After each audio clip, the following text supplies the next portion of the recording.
BirdDogs really did become my life, and it got to a point where it was a little scary, because I felt like I had like lost a lot of like my personal identity. I definitely like was struggling like with like mental health stuff, like living in New York City, working tons of hours, like grinding, like it eventually takes a toll on you. Like how much, at one point when I was at BirdDogs, there was a moment where I got sat down and was told on paper right now I'm a millionaire.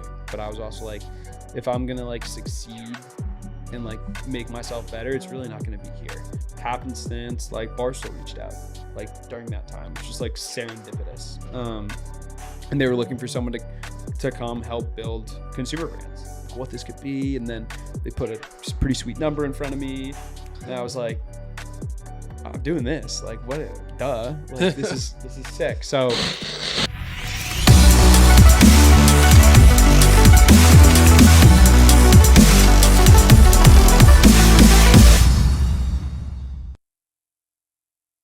Welcome to episode 55 of New Money Talks. Yeah, money, natural. Natural. Got our brother Cael here, not to be confused with any other form of lettuce. Starting off with the jokes earlier. What's your last name again? Schwartz.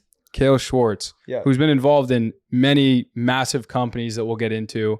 And I don't want to butcher your story too much because we had a nice little pre-podcast chat. But if you were in front of some investors and you were just trying to pitch yourself in a non-salesy way, how would you package what you do and what you want to do in like 30 seconds? Oh, Kyle's going right into this thing. That's Put him a on the good question spot. because it's kind of like what I Makes you think. Yeah, I mean, like I'm like in the worst situation to pitch myself in a lot of ways to an investor, because how I am currently describing myself and marketing myself as an unemployed entrepreneur. But what am I like really good at? Like my whole career has been spent like marketing and selling products to bros. So like that's been my career. Like started off selling gym shorts to guys, to selling pants, joggers, sweatpants, and then moving on to coffee and Barstool sports type products. Like my whole career has kind of been spent marketing stuff to dudes. So Solid. for people who don't know, you're like the fourth employee at BirdDogs. Yeah. And explain what BirdDogs is for any idiot who doesn't know what BirdDogs is. Yeah. So BirdDogs is a direct consumer men's apparel business, like athleisure wear. That is like kind of was catalyzed by the Facebook boom in 2015, 2016. Content first, tongue-in-cheek, irreverent marketing. And you were in a lot of those initial ads and still are to this day. Yep. Yeah. So it's a crazy business concept. People love it, people hate it, but the idea is essentially like put content first, make people laugh, and then hide a product within the marketing and like sell something premium that way, which is like been kind of like proven. Yeah, and this was 7 years ago. So yeah, I started working at BirdDogs when I was 20 years old. So yeah, 7 years ago. That's fucking crazy. Yeah. And you were doing what a lot of e-commerce brands now are realizing they need to do, like with the content forward stuff. Because before you put up any image or like any generic video and it would do well on Facebook just because of lack of competition. Now you got to have good content. Yeah. Oh, 100%. I mean, we weren't doing it because we like thought we were like smarter than anyone else. I mean, maybe our founder was, but like we were doing it because it was like 5 of us and we just thought we were hilarious and like what we were doing was funny. So I was like, no, let's not like tell someone that we have really good fabric, even though we do have really good fabric. Like, let's kick him in the nuts kind of thing. No way. And get their attention. Yeah, get their attention. And like the brand itself was all about like kind of like rooting for the underdog a little bit. So like none of us ever claimed to be like alpha bros, if you know what I mean. Like none of us even were really in fraternities at BirdDogs, even though we're always described as like frat bro marketing. Like we like to glorify like kind of like the nerdy like underdog type guy. Like a lot of our ads were like Harry Potter themed, or we talked about like World of Warcraft and like kind of like that kind of stuff, which I think like really resonated with a lot of people because rooting for the underdog is fun. Yeah. So And that's also the majority of people. If you say the word like Lululemon, does that trigger everybody at the office? No, so like, I mean, one of the main selling points with BirdDogs was like we stole Lululemon's designer to like make BirdDogs. I've seen that before. Yeah, That's a true story. It's what you want to believe. Yeah, it's a really, really good product. I mean, to be honest, in the history of BirdDogs, we've stole many Lululemon designers That makes and sense. employees to like make the product, but like, you just try and find experts, if that makes sense. Yeah. Oh, it's interesting because I feel like that was a hot time for like a lot of the leisure wear. Like there was like Gymshark, obviously. Mhm. There was like you guys, Lululemon was like popping off like 2015, 2016. Yeah. And like just the content was killing it back then. Like I know Birds just had the killer content back in the day. I guess they still do. Yeah. But it was just like out of pocket type of stuff. Yeah. Yeah, it was. We were doing crazy stuff, and I think that was that was the coolest part about the environment we were able to foster. I mean, like kind of like you guys, two of my like really good friends from high school were like on the original team as well, and we were kind of given free reign to like go crazy. And because we were like making kind of a lot of money, like we didn't really have budgets for stuff. Not to say like we were filming like, $100,000 ads, but like if we wanted to like go buy like, movie quality lightsabers for like $500 a piece, like we could go buy movie quality. Like, Where do you buy that from? I mean, like there's like sites like for like for like cosplaying, like that kind of stuff, like for like Comic-Con quality That's stuff. So funny. So like that kind of stuff for a 21, 22-year-old to go like, yo, let's buy like 15 pogo sticks and like we'll all go on the East River and like one of us will jump into the East River and like maybe we'll get arrested, but whatever. like that kind of stuff is like that's how we did everything. It was just like, we could spend a few $1,000. That's the best. on an ad. How'd you guys know that should even convert though? Oh, dude, we had no idea. Oh, you had no idea. No, dude, we didn't know how to do any we didn't attribution wasn't even in our dialogue until like later on. We were just like hoping that people would find it funny. And like we like the mix between like branded marketing and activation marketing, like early on, we were heavy in the branded marketing side, which early on probably didn't pay off. But like when you're trying to build like a legacy type brand that's going to like last over time, like we really built up like brand equity because of that, unintentionally for sure. But because we really just like wanted to tell jokes and like would force ads down people's throats, even though they weren't converting, was like one of the reasons that like, I think the brand of BirdDogs Like the brand awareness. Yeah. Like good brand awareness. So you showed up and you were 20 years old?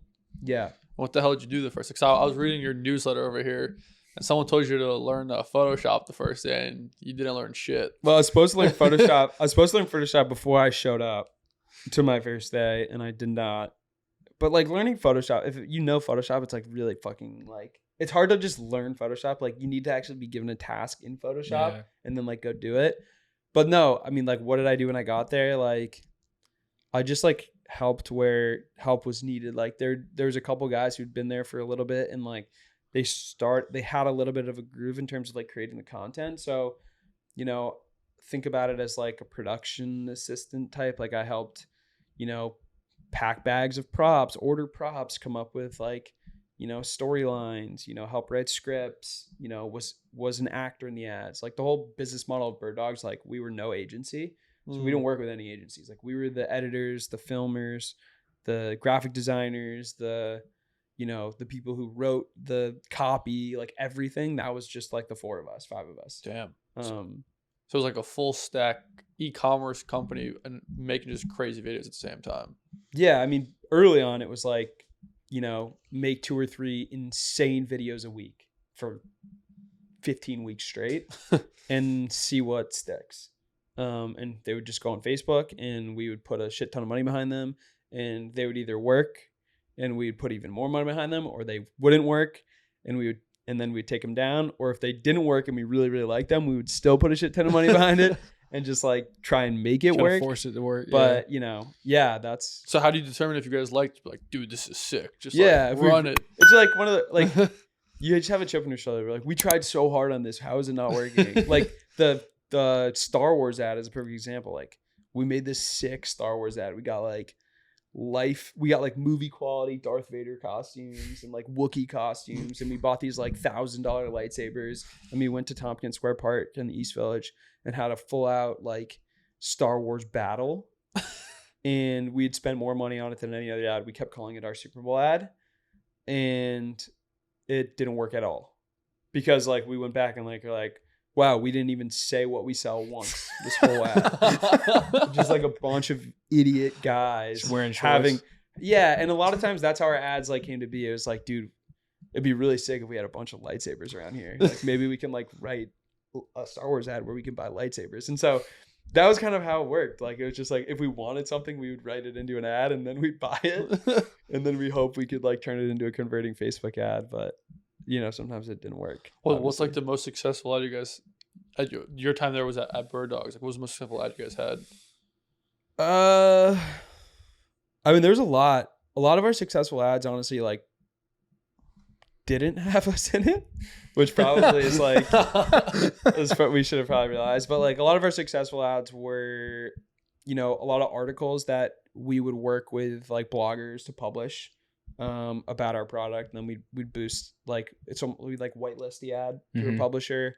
You know, we did a lot of podcast marketing and advertising. That worked for e-commerce? Yeah, huge. Podcasts were huge for us, but we got in early, like 2016, 2017. Like we were buying we were buying a read on like Pardon My Take, which is a huge podcast, for like $4,000. Wow. That's really cheap. Today, Pardon My Take is probably like 80 grand. Yeah. And it was probably maybe half the size of what it is today. So like people just didn't really know what they had at the time when it came to podcast marketing. Like you could just like really get some good deals. Interesting. It was just like exploding. But podcast was like one of the reasons we kind of blew BirdDogs out.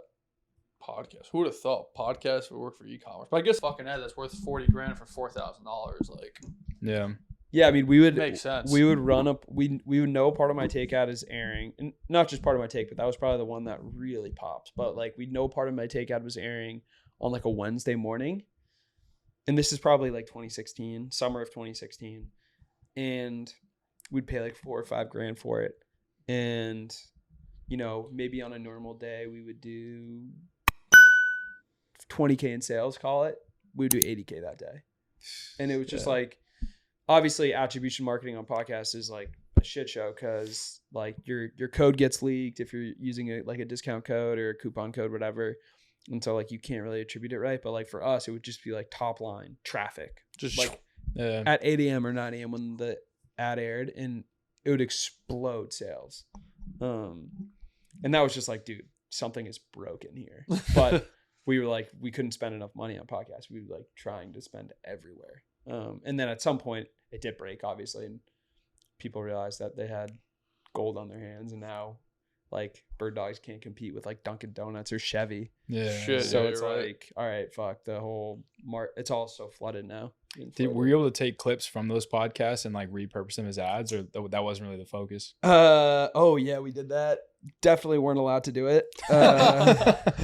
But we did it for sure. Like You didn't like get usage rights? Like early on, no, we would just rip it off YouTube. And we were obviously got in a lot of trouble about for doing that with some places. But once we figured out that worked, we totally would like license that kind of stuff. Some people don't let you, some people do, but yeah, those were huge ads for us. Dude, now with like AI, there's some scary stuff. Like you'll get, if it's like a supplement, you'll get like Andrew Huberman just like saying something about a company that he's never said, but it looks like one for one. Or you guys have probably seen Mr. Beast, I saw. Yeah, Mr. Beast, Joe Rogan. Like Joe Rogan's are big because it's hilarious. That's like scary. He has headphones and he has a microphone. So like you see his mouth moving, but you can't quite see the words, but it matches up perfectly. So he can be like, oh, New Money Talks podcast. Have you heard those guys? They're like amazing. Like you got to go subscribe to them right now. And it'll look one for one, like he just casually said on a podcast. I don't know the usage rights on all that stuff. Or I mean, that's super, super, super, super illegal. You definitely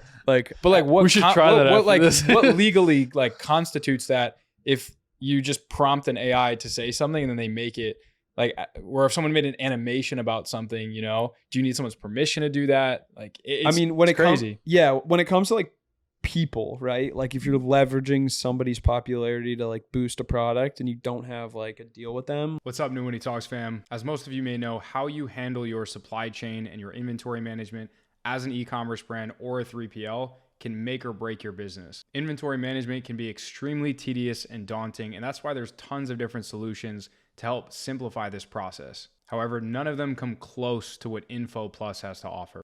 Info Plus is an all-in-one warehouse management tool that helps you streamline your warehouse operations and automate processes to save time, reduce errors, and elevate your inventory management. Info Plus can help you increase order accuracy to over 99% and help boost on-time shipping rates to over 99% with centralized workflows, real-time inventory tracking, order prioritization, and automated shipping processes. And their awesome customer support team is there to help you configure everything in a way that is specifically tailored for your business's unique operational needs. Info Plus also has hundreds of shopping cart integrations, exclusive carrier connections, and effortlessly syncs data with other platforms using their open API. Info Plus is trusted by some of the world's leading e-commerce brands such as Walmart, Amazon, and eBay. So click the link below and check out Info Plus today to level up your warehouse management operations. Now let's get back to the podcast. Like you're just stealing their IP. Like that's ultimately what it comes down to. Like it's their intellectual property, their likeness. Like you can't do that. Like, and that's like the shit we run into where it's like, it gets super complicated when you do it with actors and stuff like that, where like we would hire actors. Or like you get like someone to do a cameo and then you'd like run the cameo. As Oh yeah, you can't run the cameo. No, That's a gray no, area. you can't do that. There's not a gray area. You can't do it. It's a black area. It's a black area. But like, you know, in the dog days of e-com, 2016, 2017, when like, you know, especially if you're bootstrapping, like, and Facebook is going crazy and everything's on Facebook. Dude, we would try everything. Like someone would have cut off a finger if it would have like converted. Like, that's like, that was the mentality. And BirdDogs was bootstrapped. They didn't raise any money. Yeah. Wow. Jeez. Yeah. So wait, they went on Shark Tank though, didn't they? Yeah. And they said like "fuck you," like Mark Cuban or something like that. Yeah. Mark would have been perfect. Mark Cuban, I believe, and these are not my words, that we at BirdDogs called Mark Cuban a dusty old queef. Yeah, Mark Cuban hated us, and like we honestly, they use him a lot in a lot of the marketing, like not like his picture likeness or whatever, but just like quotes. He hated us. He was called, like, they called him juvenile. I mean, the showing on Shark Tank wasn't like the best showing, but there was like the founder of BirdDogs like had no interest in getting a deal. You know, it was just like, this is gonna publicity. Well, the spike, yeah. And like, if you can, the crazier your pitch went, like the more times they would actually air that episode. That's so like true. our episode got aired all the time and still does. Oh damn. And so like when that happens, it's like a, you know, 100K sales month. Not bad. Yeah. Not bad. So worth it. Like to piss those people off. To obviously. piss off Mark Cuban. But yeah, no, crazy. Yeah. Shark Tank is nuts. Everyone I hear who goes on Shark Tank, for the most part, thinks it's going to be bigger than it actually is. And like when BirdDogs went on Shark Tank, we bought so much inventory because we were like, this is going to be huge, that we almost drained the business. Like we spent all of our cash on inventory and it was like really scary. But you know, it depends what kind of business you are, but yeah, I think the bump is never as big as you think it's going to be. I think that's the bad thing about apparel businesses though too. Like inventory can just destroy you. Dude, we So almost many sunk the SKUs. company 100 times. 100 times on inventory. Managing inventory is like the death of me, dude. Like as I go through this process of figuring out what the hell I want to do, like everything, I'm like leaning towards anything I can avoid SKUs and inventory. Like I fucking hate inventory. Who was packing these orders? We operated and owned our own warehouse in Newark, Delaware. Nice. We rented the Newark. space. Pretty big warehouse. I'm gonna butcher how big it was, so I'm not even gonna say a number, but it was pretty big. It was like bigger than a football field. Or actually, maybe that's a lie. Nah, football feels pretty fucking pretty big. I was at the big. Maybe Jets like a game half a yesterday. It's football pretty field. fucking Okay, big. maybe it was half a football field. It was a big warehouse, and like no. we were overflowing. Like we had Yeah. containers outside and stuff. And I think they have more space now since I've left. But yeah, we were like all ours, just us. What happens to all like the inventory that's like, I don't know, you have like size extra small? Do you guys have extra small or no? Oh, there's so much dead inventory. Yeah. Yeah, like what the fuck do you do with all that shit? Do you like donate it? Do you throw it away? What do you do? Burn it. burn it? Like, what do I you don't do?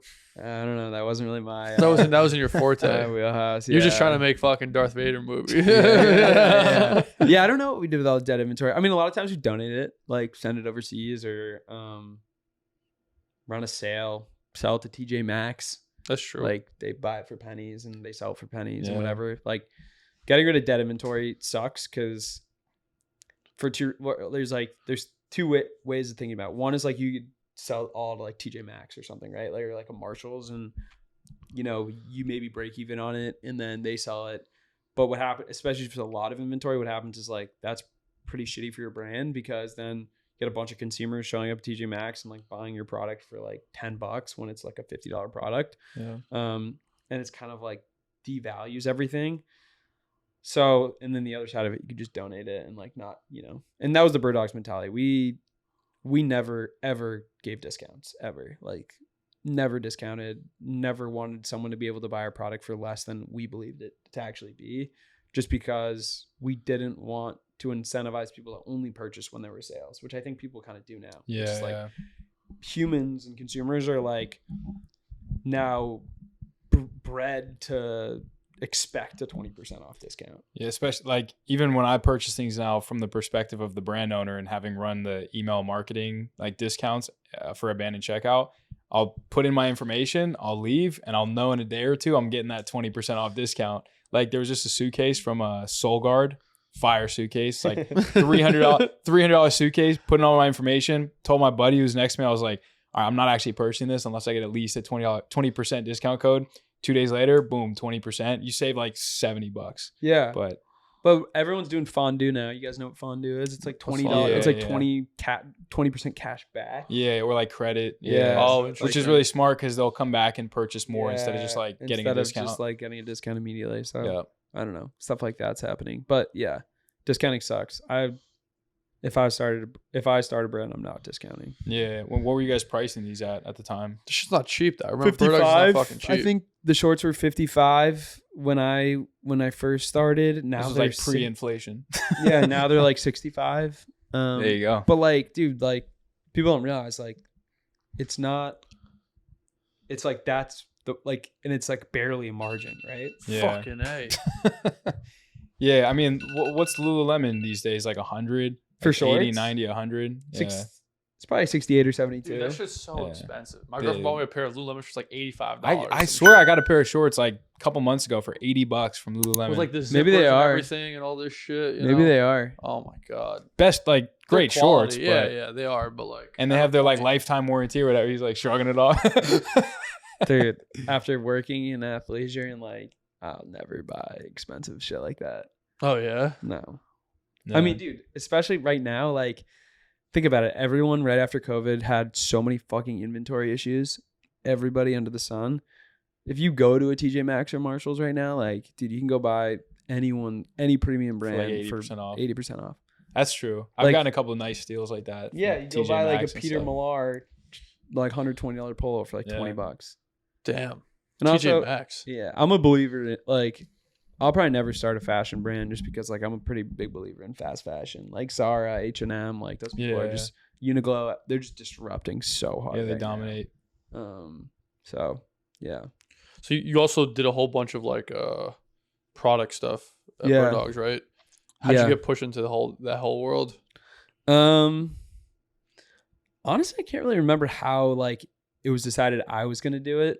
Maybe it's because like my boss knew I would just like say yes to anything because I was kind of a pushover, and like he was a good boss, and he was really good at like he knew my personality really well, so he was like, oh, if I turn this into like a really good challenge for Cael and like incentivize him, like because he knows no one else wants to go figure out our supply chain, like, you know, if you do this, you know, I'll give you a big bonus, like promotion, whatever. And so me being like, I think I was probably like 22. Like, say less. I was like, promotion? yeah. Let's fucking go.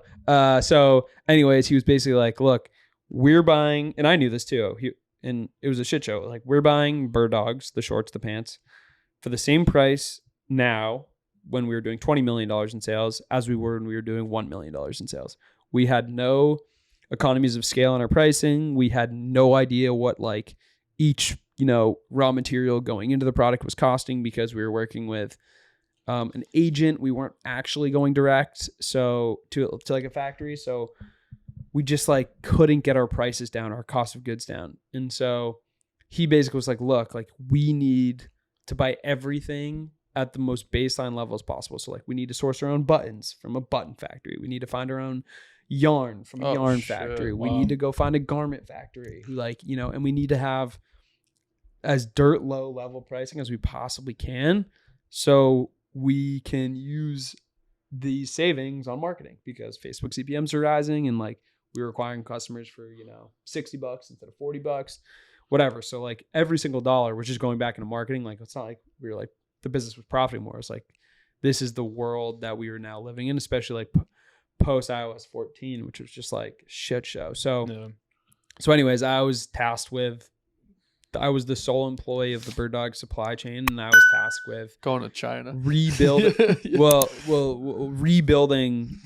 essentially rebuilding BirdDogs. Like I had a product and I had to go figure out, you know, how to get all these individual units, you know, back. So yeah, dude, it was a fucking grind, but we did it. I found like the coolest garment factory in Vietnam, who BirdDog still works with today. And we built the product back up. Exact same, in my opinion, better quality for like 30% less than we were doing it before. And so, and all those dollars went back into marketing. Like we were just able to spend more marketing. Like it was crazy because I was like, this is a lot of work. Like I need some help. And my boss kept hiring marketing employees. Like I hired a guy to help me on the product team and he started. And the next day my boss was like, we're actually going to take him to the marketing team. I was like, dude, I just spent like 3 months recruiting this guy. Jeez. Got him to move here from Chicago. Jeez. And my boss was like, he's going to be a marketing guy. I'm like, oh, God damn it. Damn. So they loved marketing at BirdDogs. I mean, it just was like, it's the core of the business, right? Like in e-com, you have 3 pillars. It's product, marketing. What's the third pillar? I don't know. 2 pillars then. Product and marketing, right? You have to have a good product and you have to have good content and marketing. And like at BirdDogs, like we had a good product. We were kind of getting by the skin of our teeth on like our bandwidth to like manage it. Like we weren't launching a lot of new products at this point. We really were just shorts. And then eventually we got pants, joggers, but bathing suit, all this other shit. But like we got BirdDogs to like 20 something $1 million in sales by just selling gym shorts. We had no other products, which is absurd. But like, to me, that's the power of like having a hero product, an MVP product. So, okay, I was going to say, what did the timeline look like for growth? Like year 1, year 2, year 3? Like, did you jump in when they were generating revenue or pre-revenue? And no, generating revenue. Okay. Revenue, yeah. Do you know like around what level that was? Like either on a monthly or yearly basis? Yeah. I mean, it was like low 7 figures. And then, you know, we got to mid 8 figures. But a couple years by the time I left, I was probably like 5 years. Yeah. But yeah, I mean, it's like 2017 to 2020, the end of 2022.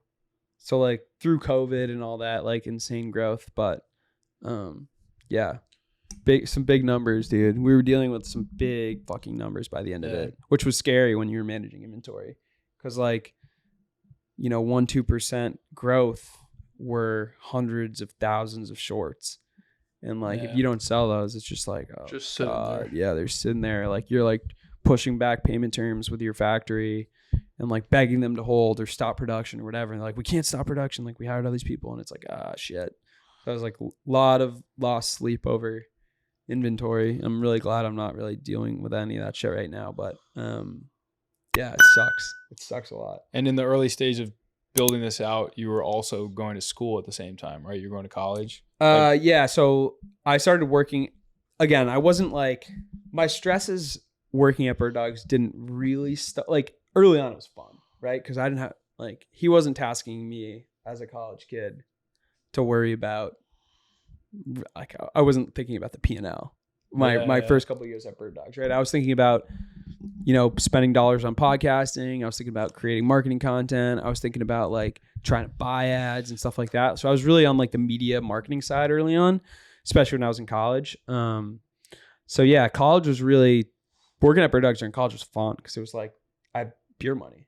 And like, so I was getting paid hourly to work at BirdDogs. And whenever I wasn't, you know, doing class, I was just like in my dorm room, like, you know, trying to spend marketing dollars with Barstool or with like Bert Kreischer and shit like that. That's sick. Yeah. And then I'd go back to class. So that was cool and fun. And What's up, New Money Talks fam? If you operate any type of business dealing with sending and receiving payments internationally, chances are you've probably experienced slow transaction speeds, high fees, and poor user experience with a multitude of different payment solutions. And we experienced these same challenges before we started using Payoneer. Payoneer is a secure and global payment platform that helps save up to 70% on international bank transfers and get paid faster, whether you're sending money to virtual assistants, employees, or doing B2B transactions. With Payoneer, you can not only send and receive payments globally, but also effortlessly manage payments and transactions with the help of their 24/7 support team by your side. Payoneer has facilitated secure international payments since 2005 and supports over 190 countries with over 70 plus accepted currencies. So you can definitely trust them as your payment platform. So go ahead and click the link below this video and try Payoneer for your next international payment to see how it goes for yourself. Now let's get back to the podcast. all of it was fun, but like,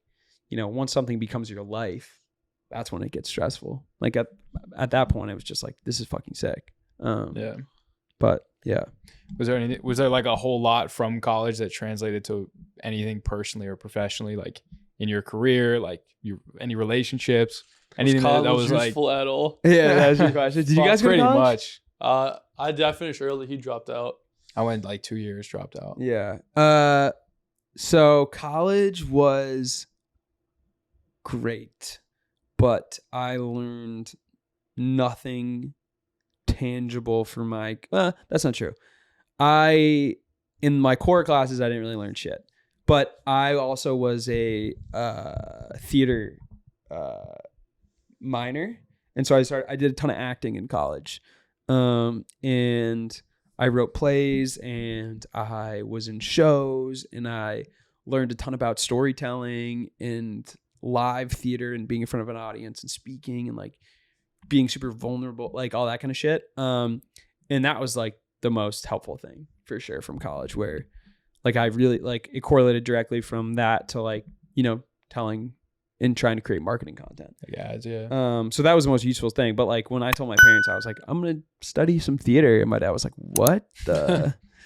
But no, yeah. I mean, like I was a development economics major. I designed my own major in college. Like it was not a joke, but like I kind of did whatever the hell I wanted. Yeah. And like, yeah, at time. I mean, like college is what you make of it. I think I became a really good problem solver because of college, but I don't know. I don't want to say anything my mom's going to be mad about. You got to say it. You gotta say it. No. It's what you make of it. Yeah, it's what you make of it. I mean, day. I'm like all my buddies who I live here with, like I met in college, like the relationships you make in college is the most important thing, I think. And I'm so lucky to have been able to go to college, like, right?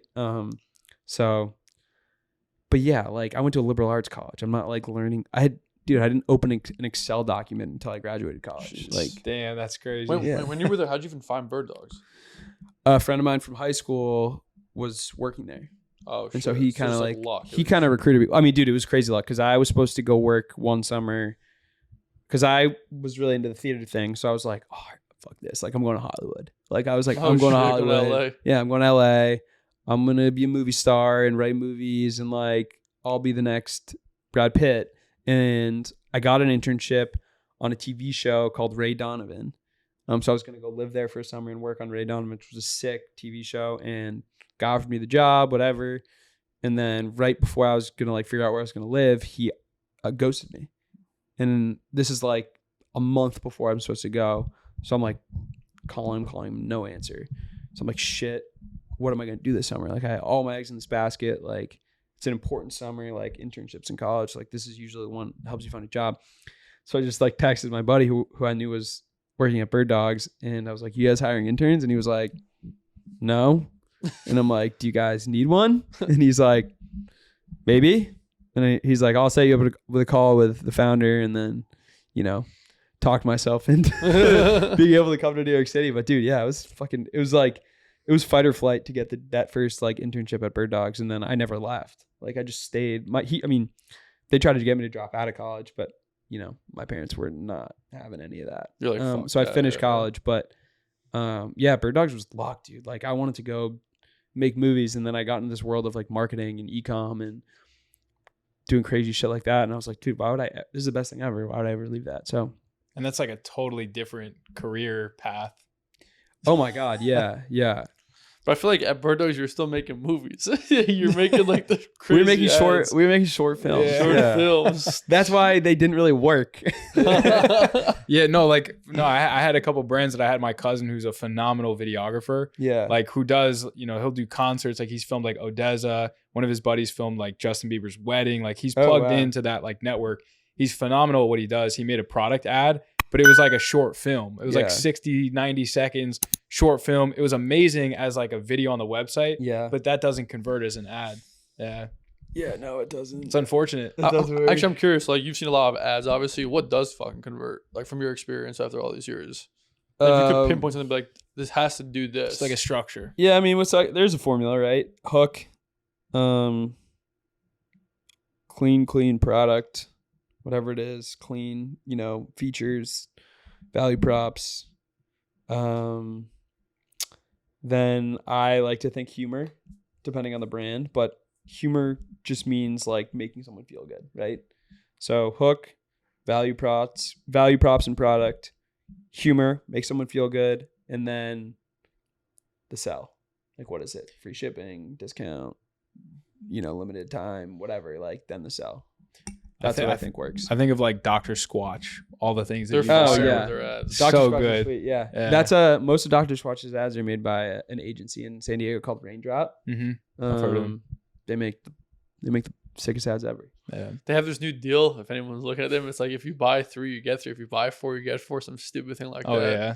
So it's like, actually, if you need some soap, you can check them You out. guys should get Yeah. Dr. Squatch this We should. That'd be so funny. Yeah. I'll just take the free soap. That shit's actually so good. Really? Yeah. I'm not a fan, dude. Like, I've actually been talking to some guys at Dr. Squatch. I might get shit for this, but like, I don't want to smell like fucking pine tar and No, cedar dude, wood. the pine tar actually smells so fuck. Have you tried it? No, but like, You have to dude, try it. Like, this is weird, but like, it fucking rubbing a brick on you, dude. Like, no, and it's like it has like little like shits in it. So like when you put it on your body, like you feel it. Like it's comes off on exfoliated. it. Yeah. No, it's fucking good stuff. Damn, it's It's like just a whole ad for expensive. them right now. It's just like expensive like shit, but like yeah, it's solid. they though. must have Yeah. sick. Dr. Squatch probably has sick margins. Yeah, You think so? No, Yeah, it's gotta be no. cheap. CAC. They Well, they they sell it raise, like, relatively low. They raise a shit ton of $100 money. million. Yeah. Yeah. I don't know how much. So- You were at BirdDogs, went to Barstool. You left. I was reading. So he also has a newsletter. We'll link it below. Yeah. It's called like Trust Fund. Trust fund. Subscribe. No Without the D. D. No D. I do not have a trust fund. You can ask my mom and dad. I've been asking them for years, and I just hope one day they'll surprise me. But no, yeah. So I started my newsletter, Trust Fund. I'm in week 2. Nice. Well, actually, I don't know when this is coming out, but I've released 2 so far. But Oh, It'll probably be on like three. week 5. week 5. All right, Yeah. yeah, dude. So at this point, Trust Fund is probably one of the biggest newsletters out there. yeah. So thank you. But you were talking about how you went from BirdDogs to Barstool. Yeah. And like you left your awesome job. You thought you were going to get a better job, getting paid more money, blah, blah, blah. You wrote it on there so I could talk about it. Yeah.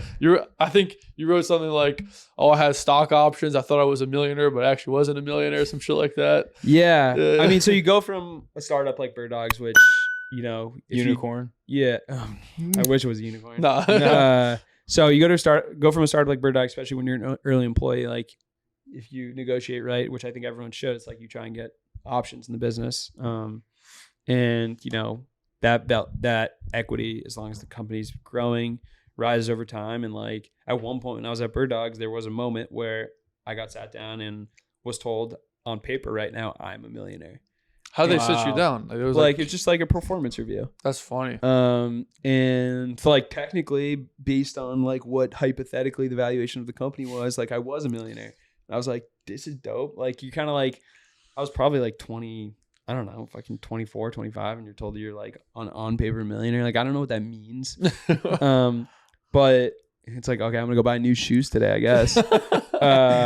But with all that being said, like at the end of my time at BirdDogs, I really actually like, and I talked about this in the newsletter too, but like I definitely like was struggling like with like mental health stuff, like living in New York City, working tons of hours, like grinding, like it eventually takes a toll on you. Like however much fun you're having, like it's hard. It's emotionally exhausting. And like all these things, like Bird Dogs really did become my life, and it got to a point where it was a little scary, because I felt like I had like lost a lot of like my personal identity. In college I was like, I played baseball, and then I did theater, and then I like, had all these things going on. Whereas now I'm, working, and I think this goes with a ton of jobs. Like you work, and then like, what else the fuck do you do, right? Like, do you have any hobbies anymore? So that really scared me, and so I'd started to kind of think like, okay, like what's next? Like I was really like tried to be like in touch with it all. Like I was like, I started going to therapy because I thought that would be good for me. Like started to try and like talk through all these things, and the root of everything come down to like, all right, maybe it's time to like try something new. So, I'd been there for 5 years. I had gotten so much out of it, and like I loved those guys so much, but I was also like, if I'm going to like succeed and like make myself better, it's really not going to be here. So I started to think, okay, like what else can I do? Like what's my skill set? And like happenstance, like Barstool reached out like during that time, which was like serendipitous. And they were looking for someone to come help build consumer brands. I was like, this is sick. Like I'm from Boston. I love Barstool. Like I've been reading it since high school. Dave Portnoy is from the same area as me in the North Shore of Boston. Like it was really cool, and I had always wanted to work there ever since I was like in college. And so I, took a phone call, which I do another phone call, which I do a bunch of interviews. Then we started negotiating on like what this could be, and then they put a pretty sweet number in front of me, and I was like, I'm doing this. Like what? Duh. Like this is sick. So I broke up with Bird Dogs, which was like the hardest thing ever. And like, cause those guys are family and still are. And like, it wasn't a normal, like, here's my 2 weeks notice type thing. Right. It's like they're tears, like you're hugging guys. You're like, obviously it's like dramatic now cause they live down the street and I see them all the time and play basketball with them. But it was a big deal. And I left, and then, I didn't take one day off. I left Bird Dogs on a Friday. I started at Barstool on a Monday, and just hit the ground running. But yeah, that's kind of how it all went down. Damn. Yeah. That's powerful right there. Yeah. And that whole transitional period was also like heart of COVID, or?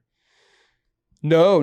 This was This was like just over a year ago. It's post-COVID. Oh, so wow. 2022. Yeah, just over a year ago. This is 2022. So I just stopped working at Barstool. I literally just got laid off.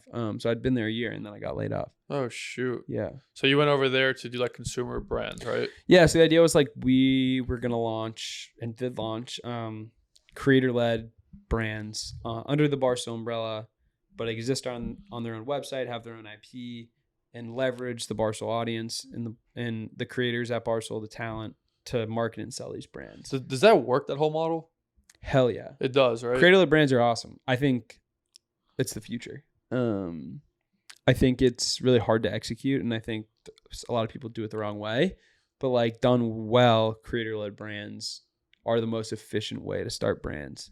Are we talking like Chamberlain Coffee?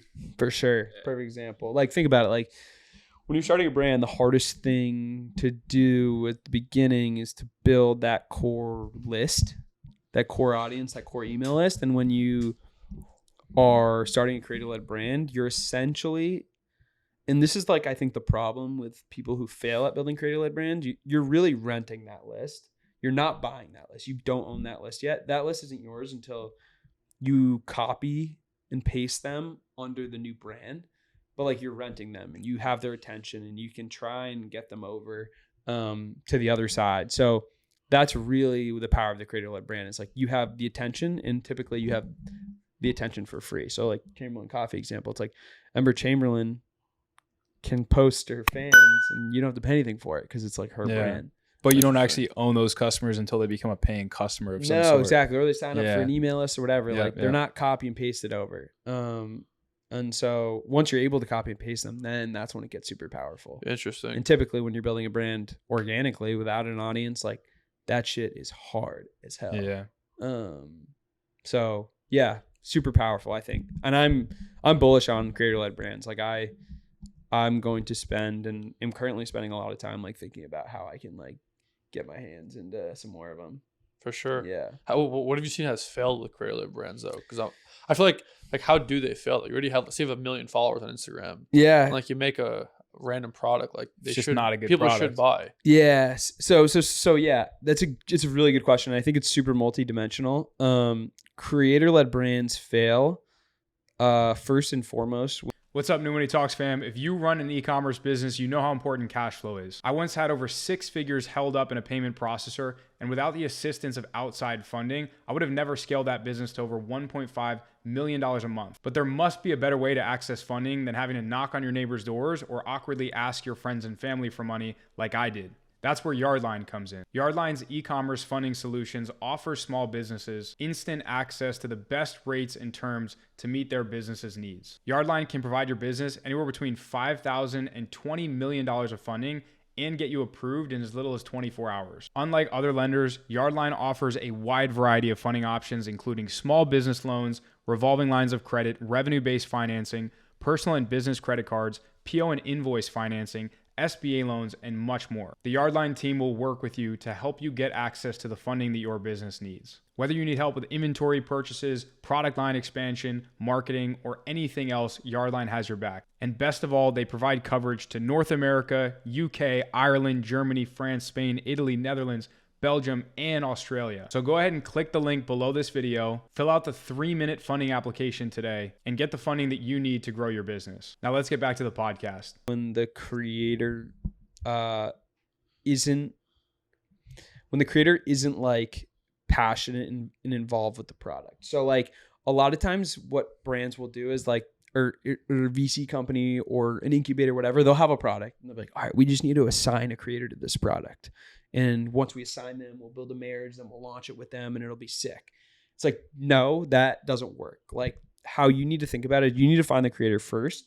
You need to understand their audience like so well, speak to them, get an understanding of what type of product are they're actually currently buying. Like what type of product could you launch that they would like hire and replace that product with, you know, and also what organically and authentically would this creator be able to sell to his audience? Like you have to back into it that way, because otherwise typically the sell is inauthentic, because the product is just like not one that is on their audience's current like personal P&L. Mm-hmm. Do you know the guy named Chef Chris Cho by any chance? No. He probably listens to this. He probably will. So he's like this like Korean chef. I think he probably has like 3-4 million followers across social, like Instagram, Facebook. I just had lunch with him. YouTube. The way that he advertises himself is like 3 words, like Asian, Philly accent chef, or like Korean barbecue type chef. He's like he's an animal. Like the guy's okay. a beast. He's got like millions of followers. He blew up a whole bunch lately, and he's trying to launch a brand.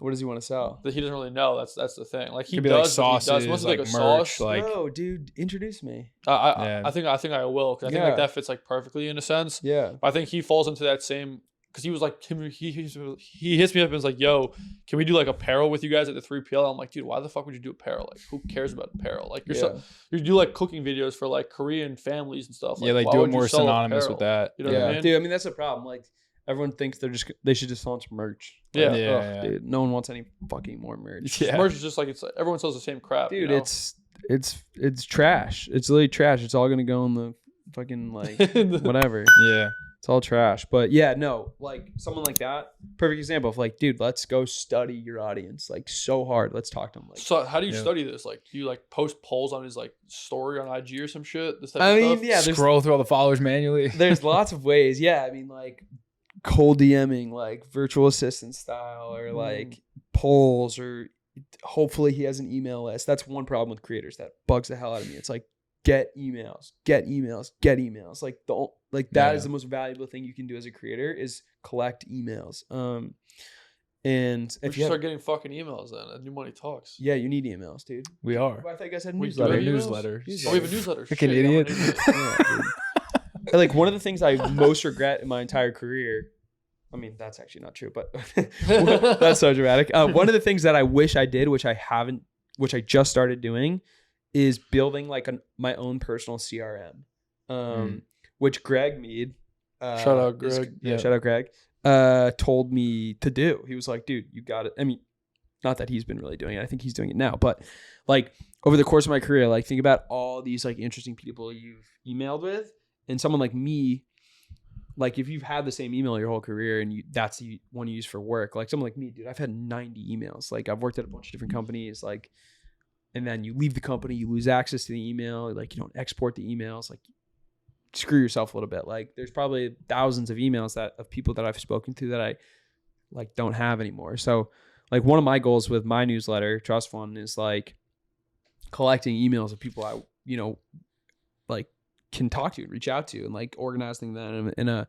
functional way, because obviously, like as lame as it is, like your network is your net worth, and if you really can have these people organized, like super valuable. And for creators it's the same way. It's like collect emails, because God, how much easier is it to launch a creator-led brand when you got Just people's emails? Dude, if you can get phone numbers, like that's why like even A-Rod in his Instagram bio, he's like, text me, and you can text his like, oh, interesting, his like postscript, or not, maybe it's postscript, I don't know what they subscribe to, but like, yeah, dude, phone numbers are, I mean, you guys, you've done SMS marketing, like, dude, so it's valuable, nuts. Dude, very powerful, so valuable. You shoot one text, you just print like 50 racks. Well, yeah, depends how many phone numbers you have, dude. But yeah, literally, it's no, but like, I'm even thinking like Chef Chris Cho. The guy has like millions of contacts. People watch this shit. Like we went to a restaurant with him, and like people knew him in the restaurant, just random restaurant. Yeah. So it's like when you have stuff like that, you're like, oh shit, the guy's like legit, you know? Yeah. One of the things, dude, creators in general, like if you have a following, like the value of a follower, like market value of a follower to like monetize yourself is like 1 cent. The market value of an email or a phone number, dude, 800 times that. $8, $10, I don't know. But like it's so, on average, it's so much value. Like even on Beehive, like we were talking to Tyler Dent, like you can monetize one newsletter subscriber for $8 immediately the second you sign up. Like if I had 10 emails, I can monetize them $80. Like that's insane. Yeah. But yeah, people don't realize that, and that's, I mean, one of the things I'm focusing on is like trying to help people monetize their audience. For sure. Definitely. I like how you said you're building out like a personal CRM, because it's an interesting perspective, because a lot of people, they have a professional CRM, but you don't look into your personal contacts as potential professional contacts. Like a lot of your businesses or a lot of the business ventures, like you said, it was your friend that like put you on to BirdDogs. Like you didn't really see that as a business relationship, but just having that contact handy is like a big reason why you kind of are where you are today. Yeah. So like I like that kind of term, or like that perspective. Yeah. I think when you become, again, I'm not going to claim to be an expert entrepreneur whatsoever, because I'm like a couple weeks in, but as someone who's an entrepreneur, your social / professional network, especially right now with Twitter and LinkedIn and whatever, like it really blends and morphs, and like, you don't know, like, are these people a friend? Are they like, am I going to leverage them one day? It's like, it's all connected. It's all one messy, like incestual pool. Everything of, like, is transactional. People, right? Everything's, and then you end up living in New York too, and then everyone's fucking. Yeah, and everyone's transactional. But like, yeah, I mean, you have like your boys, right? Like, or like in your girlfriend or your partner or whatever. But then you start to build out this like next circle of people like you guys and myself, like just meeting today. Like, I like you guys, like I would get a drink with you, like whatever. But also like if we think of something that where we could help each other out, like opens doors. Yeah. Which is like the funnest part about entrepreneurship, I think, is like you scratch my back, I'll scratch yours type thing. And what I love about this community, it's like, let's fucking do it together. And like everyone's really rooting for one another, which is super cool. For sure. Yeah. I got nothing else. This was sick though. I wanted to ask you, like, what do you envision the future being like for you? Because I know you mentioned that there's been multiple transitional periods in your life. This is kind of one of them right now that you're falling in, where you're kind of torn between, do I work, alongside another big company? Do I build my own stuff? Like, do I do a hybrid of both? Like, what's the future looking like for you? Yeah, dude. Oh, fuck. I wish I knew. I am currently, like, right now I'm like on severance. I'm getting paid severance, not for much longer, but like severance has been sick. I literally wrote about it today in my newsletter. Like severance fucking rules, and you're an idiot if you don't think it rules. Like you just get paid to fucking do nothing.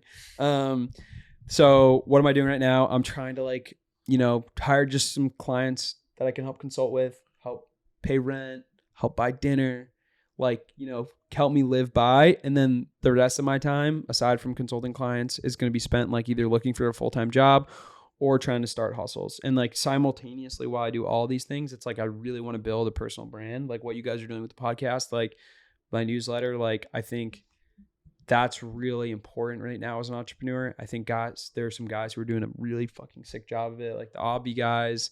Oh yeah, Ron. We had him on. I know you talked to Ron. Like both Chris and Greg Mead are sick at it. Like Aaron Spivak. Aaron's really good at it. Like it's important. And like also just like going to go meet somebody and you feel like you already know them is so cool. In like for me personally, like I've really invested in it, and it's a hard thing to do to put yourself out there. Like I don't know if you guys like, right. There's a lot of social weird pressures of just like, you know, we're going to record myself. I'm going to record myself talking and put it online. It's like, dude, fuck you, nice ego. Like, but honestly, like, dude, this is the content that makes the world go round. Like me writing my newsletter, dude, it was like hard. And like, I'm like putting my feelings and emotions into it and trying to be vulnerable. But the goal of that isn't necessarily to like, be like, look at me, but it's more to like give people like honesty and perspective on like the ups and downs of this like wild ride.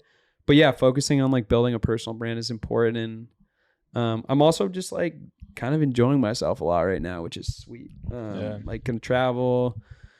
I'm like getting ready to move in with my girlfriend. Like I'm doing a lot of awesome life stuff right now too. Like I'm 27, like it's, you know, getting into your late 20s. So focusing on that too. But yeah, just trying to find more and more stuff I like love doing and lean into it. For sure. I feel you get stuck in your job sometimes. That like life, real people thing just like doesn't happen. Yeah. Totally. Yeah. But like it's kind of crazy though. Even this shit, like the world you live in, it's just like it's constantly business, go. And you're just like, wait, fuck, like I can't just chill. Yeah. But sometimes you kind of have to. I feel like sometimes when you do chill, your brain opens up and you're just like, oh shit, well maybe I shouldn't just be doing this stupid thing that I go 9 to 5 every single day and do. Yeah, I mean, dude, you do realize now that I'm not like working 9 to 5, it's like, dude, there's so much cool shit out there, like, and so many people are doing it, and like now I'm kind of like I said before, like I have this funnel of opportunities that I'm kind of like dating and figuring out, like it's like speed dating, and like you know, you kiss one girl and you're like, that doesn't go well, but you kiss another one, you're like, oh, there's some sparks there, right? Like, so trying to understand, you know, what is really going to work for me moving forward. But yeah, it's been really fun. Where can people find you too online if you want people to find you? So Twitter and Instagram is ASAP_Cael, and then on LinkedIn, we'll get it linked in the description. Throw LinkedIn in the description. And then my newsletter is Trust Fund. Where's it on Beehive? It's on Beehive. Yeah. Cool. It's probably at this point the largest newsletter out there. Fuck you, Morning Brew. Fuck you. Also can kiss my ass. You kiss my ass. But no, seriously, yeah. I appreciate everyone's support. People support have been awesome. Like I think 5,000 people read my first newsletter. Damn. Wow. So it's been fucking sick. So yeah, I'm excited. Hopefully monetize it like you guys are monetizing. Yeah, right. Throw me some sponsors, dude. We'll talk some sponsors. I'll market New Money Talks on my newsletter. There we go. Cross promo. Yeah, there we go. Shout out to the sponsor. I don't know who the hell is the sponsor on this one. We can't keep track of it, man. You know, it's not like it's gonna be right here, and we love all of them. But there's always like a lag where it might come out in 2 weeks or 3 weeks. We might have new ones. Yeah. Might swap them out. We got to get whoever the sponsors are. Thank you so much, y'all. Yeah, we appreciate you. No, we very thoroughly like vet the sponsors we work with. Like they're all dope. We work with most of them. So yeah, that's awesome. Yeah, 100%. And then check us out on our newsletter. Like, comment, subscribe on all these nice videos. Yeah. If you see another one that pops up, you should just watch it because it's pretty good. We've had some good. We're at 55. This is commitment right here. Yeah, you guys are pros. This is like over a year. So like consistency. This should cost money, cost time. So like might as well watch it and appreciate it. You know what I'm saying? You get insights into conversations you wouldn't otherwise have any business being in. Yeah, and we met last week over a group text with Greg Mead. Right? And now we're sitting down and like fucking 4th employee at BirdDogs, ex-employee at Barstool, and next thing you know, maybe in a year you raise $100 million money for some company. Yeah, next time we do this, it'll be on my yacht. Yeah, exactly. Yeah. Oh yeah. Anyways, catch you guys on the next one. Yeah, we'll see you in the next one.